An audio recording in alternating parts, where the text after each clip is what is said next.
हरकतों से बाज नहीं आ रहा ड्रैगन। अब भारत तोड़ेगा गर्दन। भारत के संयम की परीक्षा ले रहा चीन।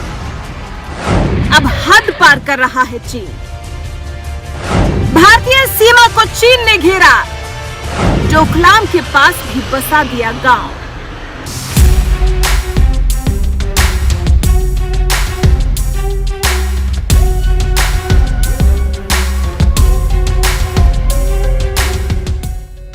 चीन भारत का पड़ोसी है, ये तो स्पष्ट है।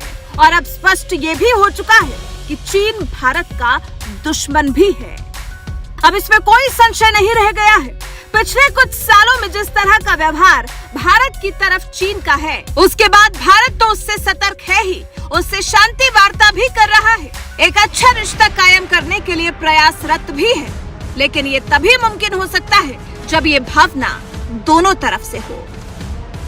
चीन तो रत्ती भर भी शांति स्थापित करने के बारे में नहीं सोच रहा। वो तो सिर्फ और सिर्फ भारत की तरफ बढ़ा चला रहा है अपनी फौज लेकर।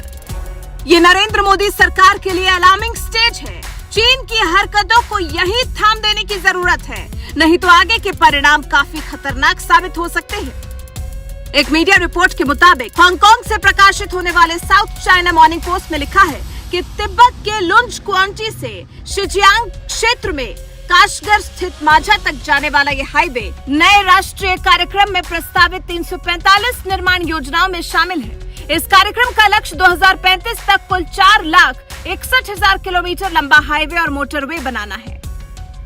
मीडिया रिपोर्ट में यह भी कहा गया है, लुंज काउंटी अरुणाचल प्रदेश का हिस्सा है, जिसे चीन दक्षिण तिब्बत का हिस्सा होने का दावा करता है।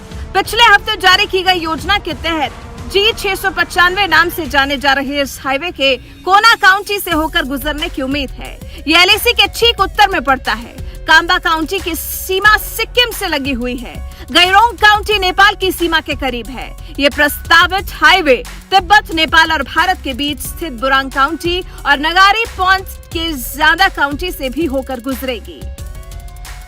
चीन ने भारत की सीमा से सटे डोकलाम के पास गांव को पूरी तरह से बसा लिया है। नई सैटेलाइट तस्वीरों में लगभग हर घर के दरवाजे पर कार भी खड़ी कर दी गई है। ये गांव उस जगह से 9 किलोमीटर की दूरी पर है जहां साल 2017 में भारतीय और चीनी सेना का आमना सामना हुआ था। सोचिए, सिर्फ 9 किलोमीटर का अंतर है। चीन इस गांव को पागंडा बुलाता है और ये भूटान की जमीन पर स्थित है। रक्षा मामलों के विशेषज्ञों का कहना है, चीन भूटान की दक्षिणी पश्चिमी सीमा में अतिक्रमण बढ़ा रहा है। लंबी दूरी तक मार करने वाले हथियारों की मदद से भारत के चिकन नेक कहे जाने वाले सिलीगुड़ी कॉरिडोर पर वार के लिए तैयारी कर रहा है। भारत का इलाका मात्र 20 से 22 किलोमीटर चौड़ा है। भारत के 7 राज्यों को जोड़ने वाले इस हिस्से को भू राजनीतिक और भू आर्थिक रूप से बेहद अहम माना जाता है। यही वजह है कि भारत ने साल 2017 में चीनी सेना को डोकलाम तक सड़क बनाने से रोक दिया था। अब चीन भूटान के रास्ते से डोकलाम के पास अपना गांव बसा चुका है।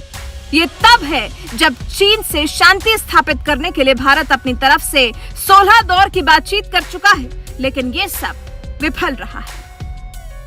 इससे पहले भारतीय सेना ने बताया था कि तिब्बत रीजन में LAC के पास चीन बड़े पैमाने पर इंफ्रास्ट्रक्चरल डेवलपमेंट कर रहा है। चीन सीमा के पास सड़क, रेल और एयर कनेक्टिविटी बढ़ा रहा है। इससे PLA की क्षमता भी लगातार बढ़ रही है। हम भी स्थिति का सामना करने के लिए अपनी क्षमता और मैकेनिज्म का विकास कर रहे हैं। चीनी फाइटर जेट भी भारतीय सीमा के पास लगातार उड़ते देखे जा रहे हैं। PLA ने पेंगोंग झील के पास अभ्यास भी किया। पश्चिमी थिएटर कमान की तरफ से भी अभ्यास किया गया। चीन तो नए रॉकेट सिस्टम का भी परीक्षण कर चुका है, जिसका नाम PSL-191 है। इसे भारतीय सीमा के पास हिमालयी इलाके में और ताइवान के पास चीन तैनात करना चाहता है और इसे भारत पर चीन की तरफ से दबाव बनाने की कोशिश के तौर पर देखा जा रहा है। भारत के खिलाफ चीन की कुछ ऐसी है तैयारी। अब तय भारत को करना है कि चीन की इस बड़ी तैयारी से निपटने का उसके पास क्या है समाधान। नरेंद्र मोदी सरकार भारत की तरफ बढ़ते चीन के इन कदमों को कैसे रोकेगी? चीन की भारत के खिलाफ नीतियों को कैसे ध्वस्त करेगी? चीन पर कैसे वार करेगी? क्योंकि धीरे धीरे पानी सिर से ऊपर जाता जा रहा है।